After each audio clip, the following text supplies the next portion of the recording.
What's up, everyone? Welcome back to another epic, another Western, another Clint Eastwood picture. We are picking up where we left off many months ago with A Fistful of Dollars. A year later, now we're watching For a Few Dollars More.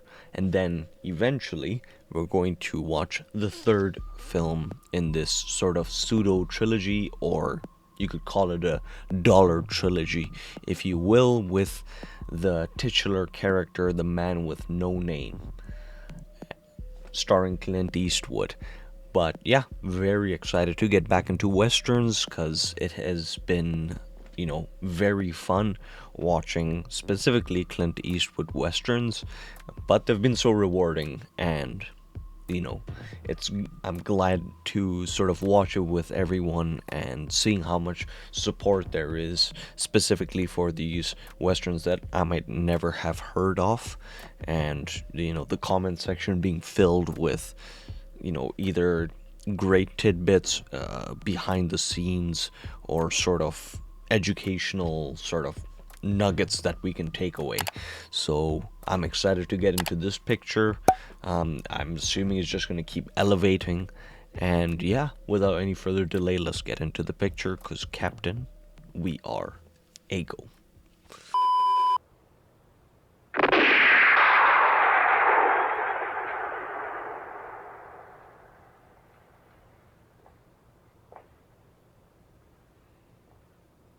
And that's how the film starts. I did not expect that, especially in the distance when I expected that to be Clint Eastwood. Someone is shot.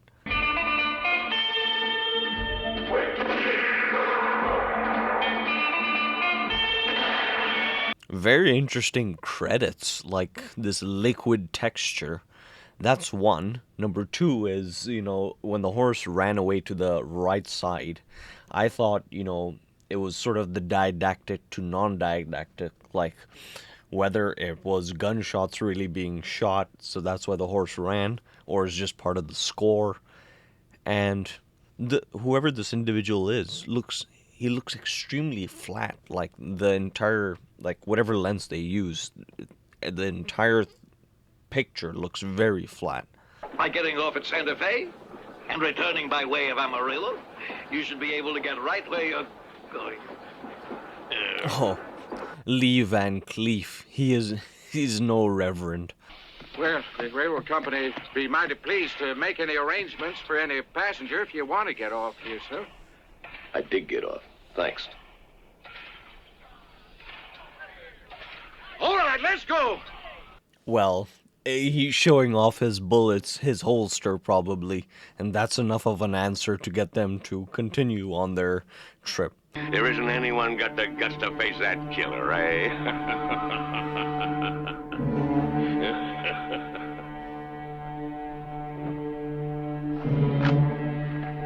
At least, it's been that way till now. Wow, what a stare. But at the same time, that's some confidence on the killer's side to have added 2 zeros, knowing that nobody can kill him. I've no idea where he'd be today.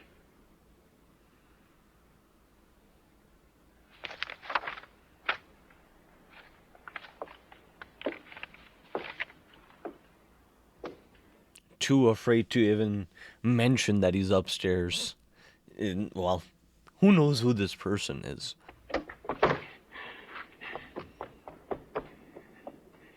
Wow. I mean, it was just starting out with the sort of quote about the price of life, the value of life, sorry, and then the price of death and bounty hunters. Lee Van Cleef seems like a formidable type of bounty hunter.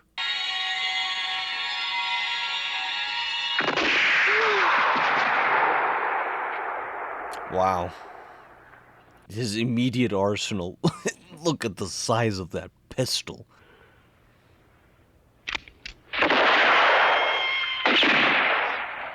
Wow. Perfect headshot. Didn't even waver, no nerves. And I would assume he's the one who assassinated whoever the stranger was in the wilderness at the very beginning.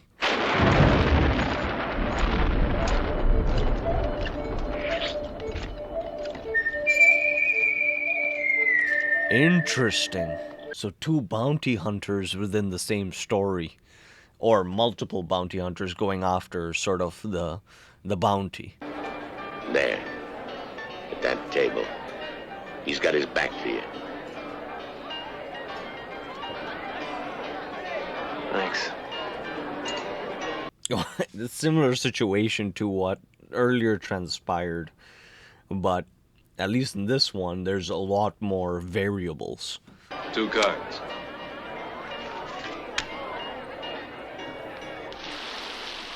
Well, it would be just great if he got another ace, wouldn't it? Oh, bingo. Nice. But again, there's that non-verbal sort of understanding that they have, that there's sort of some animosity. Alive or dead, it's your choice. What was interesting was he only used his left hand.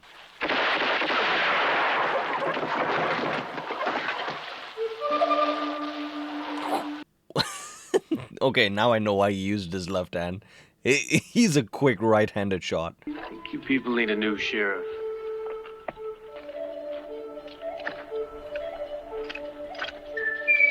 The nerve he has. But the sheriff can't say necessarily anything. He just handed him $2,000 for a wanted criminal. Yeah, I'm assuming this is a posse coming to kill him from what transpired at the saloon, except probably Clint Eastwood probably would have a good enough idea.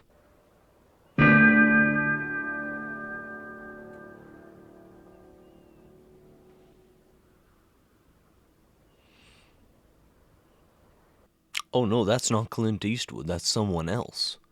Hasta luego. Amigo.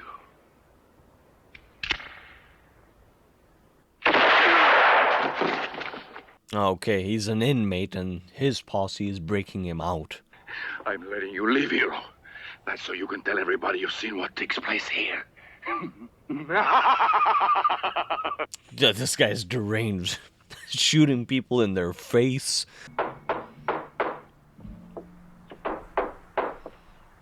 Oh wow. They didn't have to add 2 zeros to that. That's by far the largest bounty.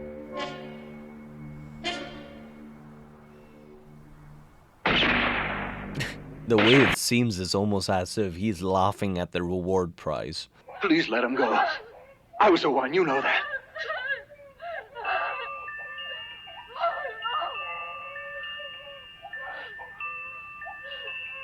Well, what a way to strike close to home. However long I was in prison, whatever you got from that time is mine. This time you'll have a chance to shoot me, but not in the back.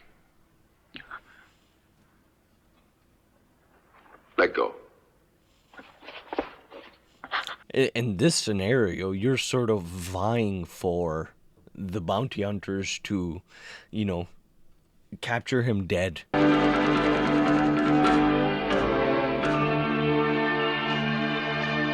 Either way, he's a dead man, but I like how the music from the watch is playing.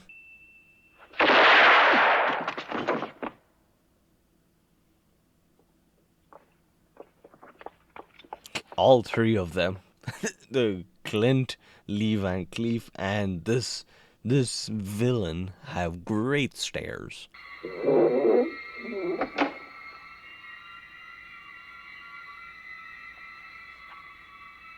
Probably adrenaline rush from his first showdown in 18 months. What time's the next train for El Paso? 11:30. I'll telegraph to my colleague in a bank of El Paso that you're going to arrive. Thanks. He just downplayed his own bank. Which one is the hardest to get into, and suddenly he motions towards the safe. Doesn't say much for your bank. I have 50 cents here for you if you'll let me know when anybody you've never seen before here in El Paso comes to town. At the hotel, senor. A stranger just came out of there. Oh, wow. Okay, he happens to be staying in the other hotel with the cockroaches. It's free now. That room's taken. I'll see to it.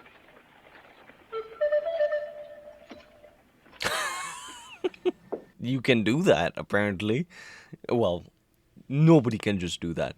Clint Eastwood can do that.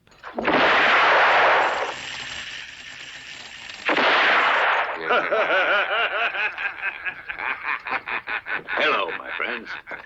He was able to shoot the spur. That's that's super accurate. And I think the blonde man with the knife, that's Klaus Kinski. The carpenter told me the story, and I tell you. Okay, so now he would know what the what the cabinet looks like. To try robbing us would be so futile that only a complete fool would attempt it. Yeah. Or a complete madman. more so the latter.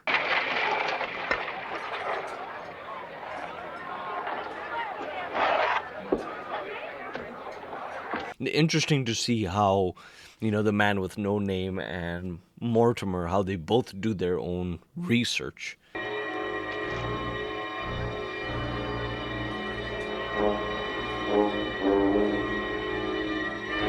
All he needs is just cause for self-defense and out with his pistols. A lot of the interactions is just stares. But again, Klaus Kinski, Lee Van Cleef, two great actors. 24, 25, 26. Wonderful shots, but how can they guarantee it's always that, specific to the second?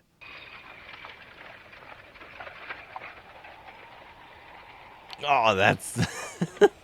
They finally sought each other out. Who knows whether they'll work, as a team, or it's probably no teamwork, because the bounty technically can be split in two. No need to be insulting. If that's all you came here to do, you can clear out of my house fast before I lose my temper. Understand? Hey! Where you going, huh? How would Clint even have found this prophet? He was known as the best shot in the Carolinas. A great soldier. Now he's reduced to being a bounty killer, same as you. Because of trains. Because of the damn trains, damn 'em!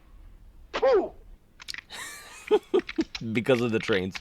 I like how he also recognized him by the way, the way he had his gun stored.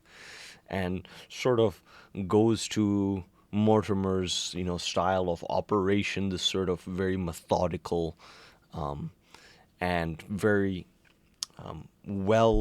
very patient, very calm, very instructional, very research-based approach. Go inside. The station.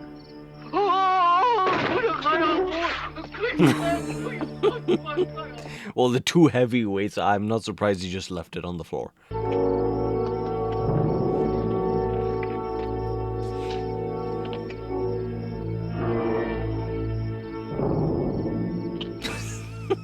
The way they size each other up. No words needs to be, exchanged.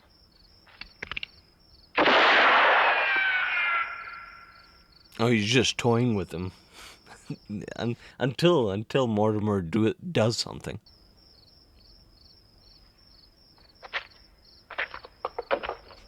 Very strange interaction. One is not afraid to keep going for his hat. The other one just keeps, messing around. Boy, look at the size of that cannon. Oh my.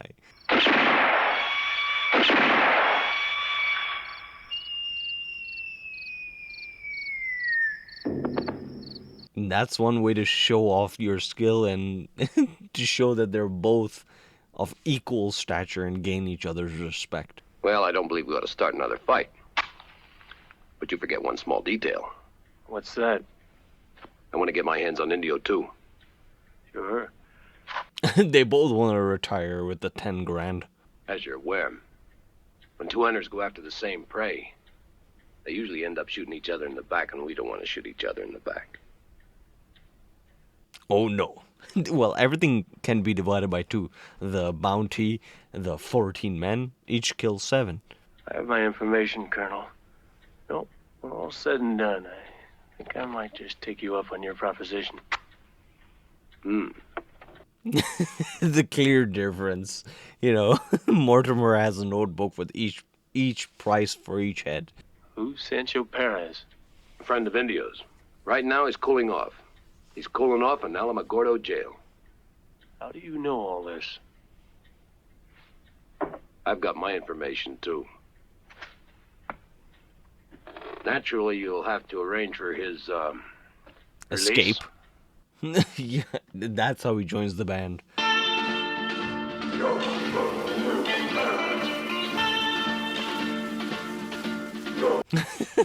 That's one way to say, hey, I'm here for your escape. I'm gonna help you.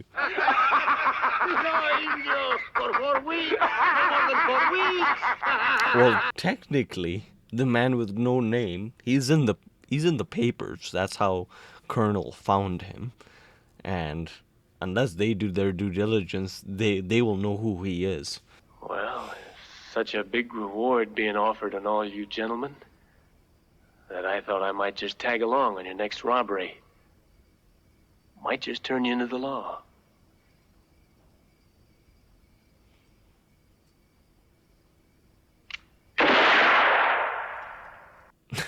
Everyone here is a good shot. Any others around, we'll take care of them. And then after the job, we'll all meet again at Las Palmeras. Okay, let's see if he actually falls through with this plan where it could involve killing bystanders. Who said I was joking? I don't get that. If it's true... Too bad you have to die.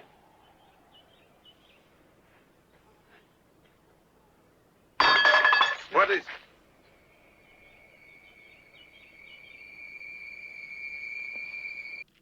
Just on the first morning on this, this mission, and he's already killing them. And then he'll probably go to El Paso.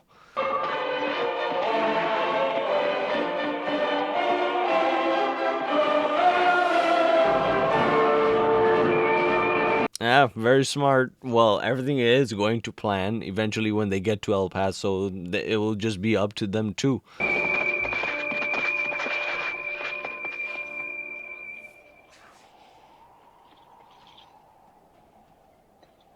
Strangely enough, as much as, the man with no name, Clint Eastwood, we've seen him in many pictures and he has sort of grown on me.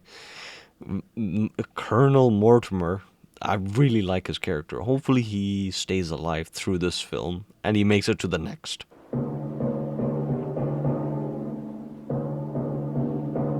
Oh, there's a wrinkle in their plan. They're not coming out as they should.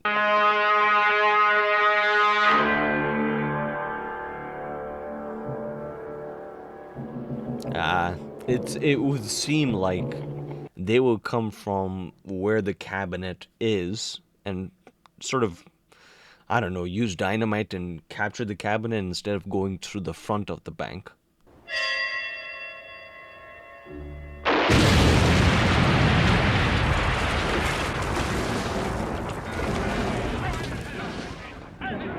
There we go. And then they're just gonna grab it.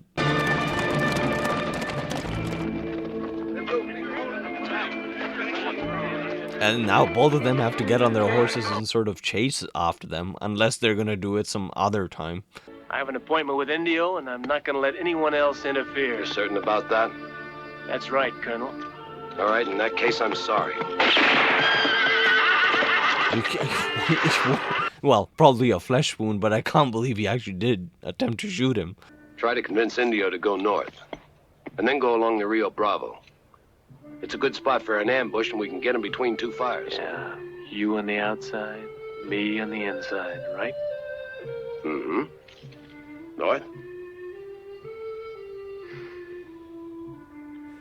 North.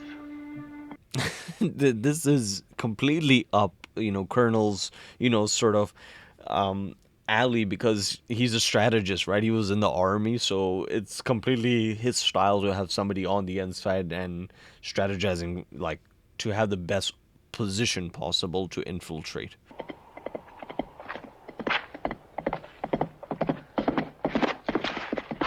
And again, it was a good idea to have that Nick, because he's riding alone from Santa Cruz, right? Technically. Along Rio Bravo Canyon? Why not? Seems like a good place for an ambush to me. You know a better way to go? Yeah, south. South. Okay, he's already deviating from the plan.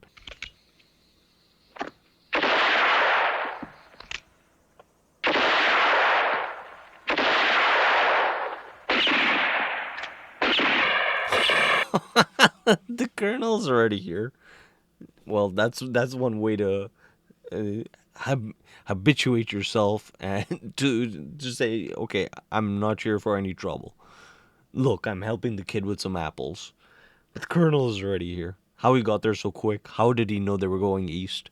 Since El Paso was out of the question, well, here I am. Rum. A double. Tequila for all of us. Oh, okay. Klaus Kinski's gonna notice him. It's a small world. Yes, and very, very bad.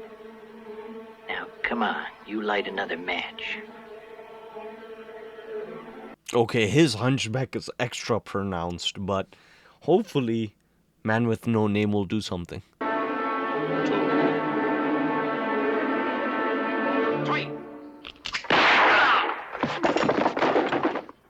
Stop it!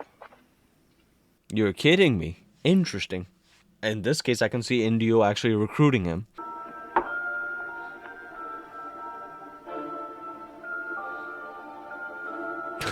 He didn't do anything to stop this. If Colonel would have been shot, it would have actually worked out better in his favor.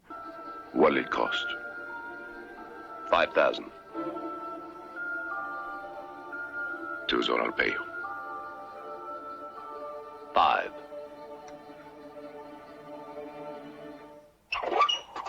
Okay, he negotiated very well for himself, but seeing as it is now, I can see if, now the plan has dissolved completely. And who knows, maybe he would have been able, like, he knows the know-how of how to open the safe through his military experience. I'll be in the tavern. The air around here stinks anyway. Just like the food. But the month will go fast. Except the water, because it's agua caliente, right?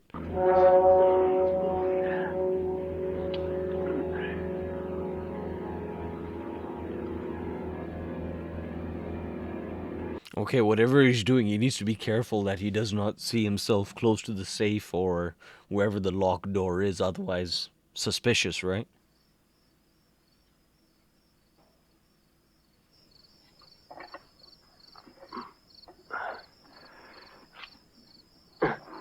Oh no, oh no. Hopefully he doesn't. Oh no, that's Indio.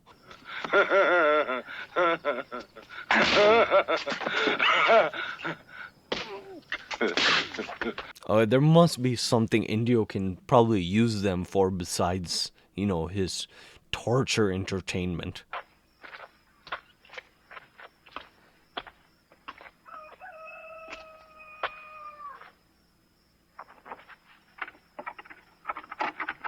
Well, it was smart for the colonel to seal back up the lock properly. That, sort of Indio had second ideas. So we let all of them get mixed up in a gun battle. But that won't really matter to me. Or you. Because we'll be far away, right?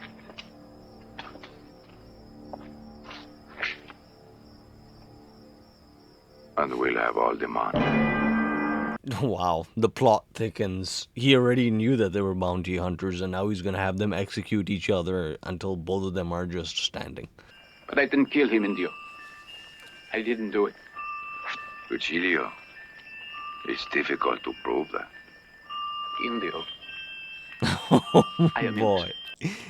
They're probably frightened of that chime. Those two bounty killers are sitting on our backs, and I tell you they must both be killed right away.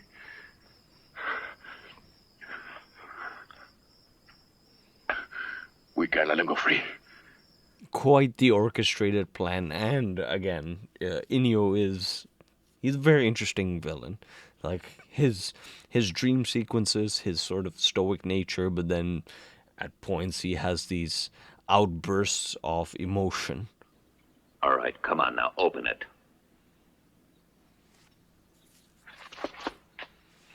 Yeah, it will be his wanted poster.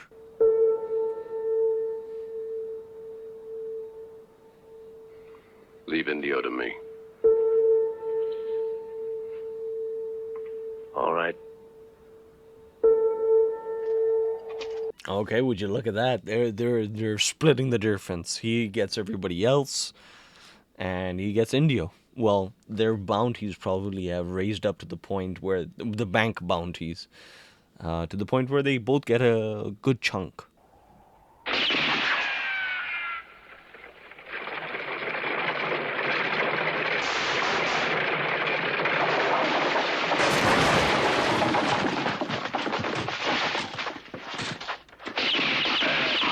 Okay, the good use of the carriage and sort of, again, very calculated, very planned.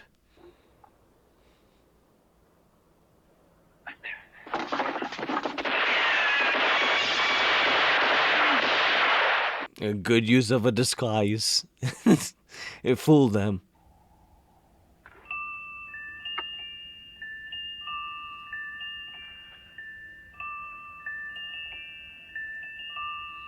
Ah, okay. That's the watch. That's the watch that he had in his dream, where the couple were exchanging the watches.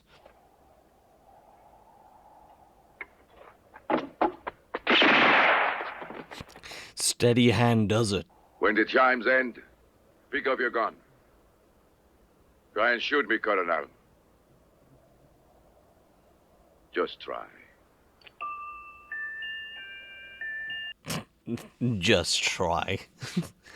But again, it could be that, that specific incident with the couple and her shooting herself, that's what sent him to prison, or I don't necessarily understand why it's so significant to Indio.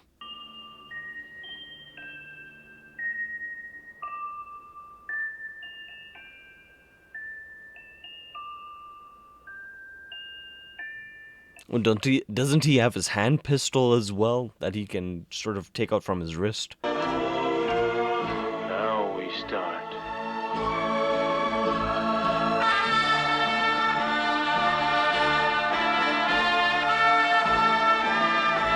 What a standoff.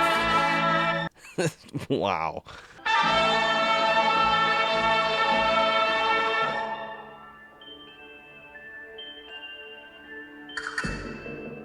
Say what? How does he have the same watch with the same picture?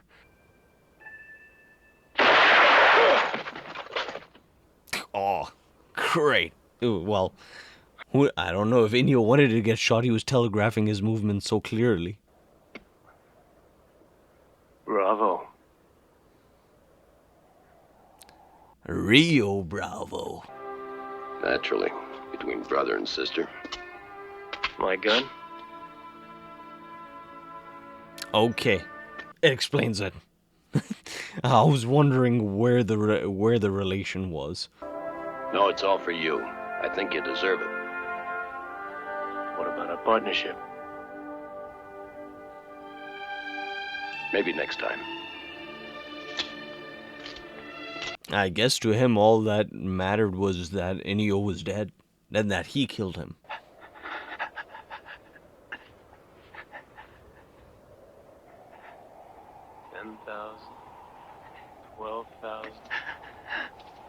Oh, he's gonna shoot him and then count him to that bunch. He's gonna figure something is lacking. 27. 27,000. Any trouble, boy? Wow.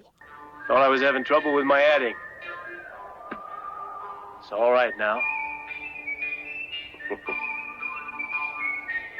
You you just want both of these characters to meet back in the future.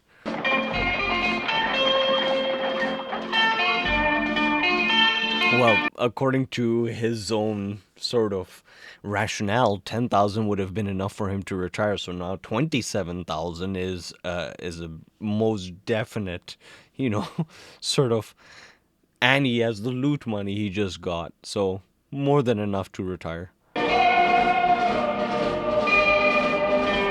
Fantastic, the end. Again, great piece of, parallel, from the beginning with the sort of wide angle flat, with somebody's dead, and, well, at the end, same angle, there's people dead, except one is leading all the dead men to somewhere. El Paso, probably. Wow. Fantastic thoughts. This was wonderful. It flew by really quickly because of how good, obviously, the three leading characters are. Colonel Douglas, Mortimer. He's a really fun character, sort of his whole, different angle, but also within the same, vein, a marksman, a complete steel, bad person. He's a bad guy, but he's really, really fun to have, and he sort of balances out with, the man with no name. Clint Eastwood picks this up like it was yesterday.